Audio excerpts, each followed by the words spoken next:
माता वैष्णो देवी के भक्तों के लिए धाम से आई बहुत बड़ी खुशखबरी। अब चुटकियों में खत्म होगा 14 किलोमीटर का लंबा रास्ता, हेलीकॉप्टर की भी नहीं पड़ेगी जरूरत।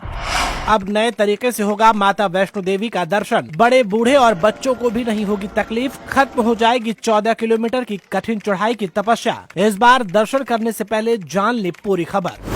अपने पूरे जीवन काल में हर कोई माता वैष्णो देवी के दर्शन करने के लिए जम्मू कश्मीर एक बार जरूर पहुंचना चाहता है। हालांकि बड़े हो, बुजुर्ग हो या फिर युवा, जब माता वैष्णो देवी की चढ़ाई शुरू करते हैं तो 14 किलोमीटर की लंबी और कठिन चढ़ाई लोगों को हैरान कर देती है। कई बार तो शारीरिक रूप से परेशान लोग माता के धाम तक पहुँचने के लिए तरह तरह के विकल्पों का भी इस्तेमाल करते हैं, जिनमें हेलीकॉप्टर है या फिर पिट्ठू के सहारे, घोड़ा, खच्चरों के सहारे वो माता के धाम तक पहुंचते हैं, जिसमें उन्हें कई घंटे भी लग जाते हैं। लेकिन अब माता रानी के दरबार से एक बहुत बड़ी खबर सामने आ रही है। श्री माता वैष्णो श्राइन बोर्ड ने अब एक बहुत बड़ा फैसला लिया है। लोगों की यात्रा को सरल और सुगम बनाने के लिए श्राइन बोर्ड बहुत जल्द एक नए रास्ते की शुरुआत करने जा रहा है, जिसके बाद लोग मिनटों में माता रानी के दर्शन कर सकेंगे, वो भी बहुत कम पैसों में। तो अगर आप भी माता रानी का दर्शन करने का प्लान बना रहे हैं तो ये खबर आपके लिए बहुत ज्यादा जरूरी है। इसलिए इस वीडियो को ज्यादा से ज्यादा शेयर कर दें ताकि ये खबर माता रानी के तमाम श्रद्धालुओं तक पहुंच सके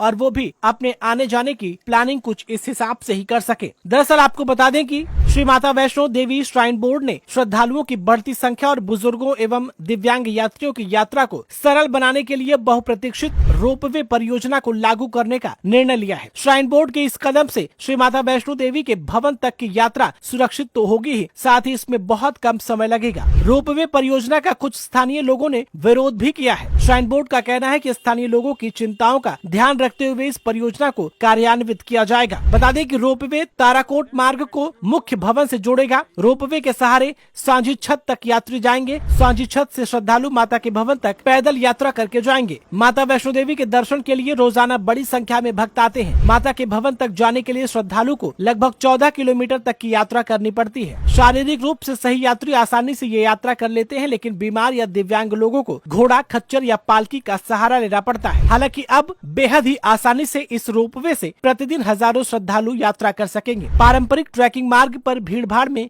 कमी आएगी और घंटों में पूरी होने वाली यात्रा कुछ मिनटों में सिमट जाएगी। बता दें कि श्राइन बोर्ड के मुख्य कार्यकारी अधिकारी अंशुल गर्ग ने कहा कि परियोजना उन श्रद्धालुओं के लिए गेम चेंजर साबित होगी जो गुफा तक पहुंचने के लिए 13 किलोमीटर की कठिन चढ़ाई नहीं कर सकते। उन्होंने ये भी बताया कि स्थानीय लोगों की चिंताओं का ध्यान रखते हुए रोपवे परियोजना को कार्यान्वित किया जाएगा। गर्ग ने बताया कि माता वैष्णो देवी के दर्शन के लिए आने वाले श्रद्धालुओं की संख्या हर साल बढ़ रही है। 2023 में यात्रा ने 95 लाख का नया रिकॉर्ड स्थापित किया था। इस साल अब तक 86 लाख श्रद्धालु माता रानी के दर्शन कर चुके हैं। ऐसे में इस रोपवे परियोजना को प्राथमिकता दी जा रही है ताकि लाखों श्रद्धालुओं को बेहतर सुविधाएं मिल सके। पर्यावरण पर न्यूनतम प्रभाव डालने के लिए सावधानी पूर्वक योजना बनाई जा रही है। साथ ही श्रद्धालु रोपवे से यात्रा के दौरान त्रिकुटा पहाड़ियों का शानदार दृश्य भी देख सकेंगे, जिससे यात्रा का आध्यात्मिक और प्राकृतिक अनुभव और बेहतर होगा। वेल दोस्तों, इस रोपवे के बन जाने से हजारों लाखों यात्री बहुत ही आसानी से माता रानी के दर्शन कर सकेंगे, वो भी बहुत कम समय में। इस नई परियोजना को लेकर के आप क्या कुछ कहना चाहते हैं? कमेंट बॉक्स में अपनी राय हमें जरूर बताएं। इस वीडियो में फिलहाल इतना ही।